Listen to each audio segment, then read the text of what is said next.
আমরা যেন টি-20 বিশ্বকাপ খেলতে পারি, কারণ আমাদের ক্রিকেটাররা এটা কষ্ট করে অ্যাচিভ করেছে। কিন্তু আমাদের যে নিরাপত্তা ঝুঁকি ভারতে খেলার ক্ষেত্রে, সেই নিরাপত্তা ঝুঁকি পরিস্থিতির কোনো পরিবর্তন ঘটে নাই। আমাদের যে নিরাপত্তা ঝুঁকির যে আশঙ্কা তৈরি হয়েছে, এটা কোনো বায়বীয় বিশ্লেষণ বা ধারণা থেকে হয় নাই।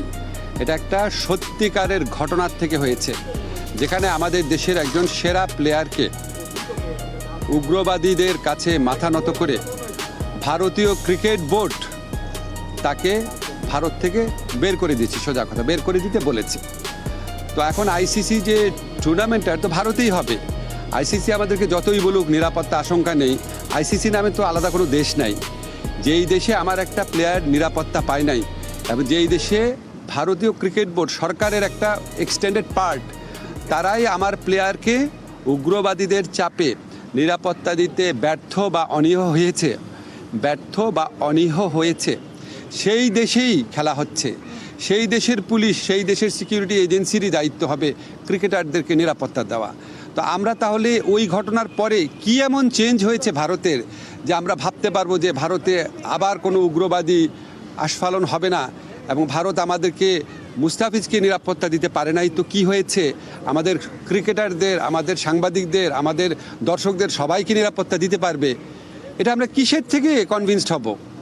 আমাদেরকে এই বিষয়ে কনভিন্স করার জন্য আইসিসি কোনো চেষ্টা করে নাই। আইসিসি আসল যে ইনসিডেন্ট, সেটাকে বাদ দিয়ে তার স্ট্যান্ডার্ড যে সিকিউরিটি প্রসিডিউর, সেগুলো নিয়ে আলোচনা করেছে। যেখান থেকে গ্রিভান্সটা, সেই ঘটনা নিয়ে আইসিসি কোনো স্ট্যান্ড নেয় নাই ঠিক মতো। এমনকি ভারত সরকারের পক্ষ থেকে যে আমাদের কনভিন্স করানোর চেষ্টা করা যে যেই ঘটনাটা ঘটেছে মুস্তাফিজের ক্ষেত্রে এটা একটা আইসোলেটেড ঘটনা, বা আমরা এটার জন্য সরি, আমরা এই ব্যবস্থা নিচ্ছি, তোমাদের দর্শক, তোমাদের সাংবাদিক, তোমাদের খেলোয়াড়দের জন্য কোনো রকম যোগাযোগের চেষ্টা করে নাই, কোনো রকম কনভিন্স করার চেষ্টা করে নাই।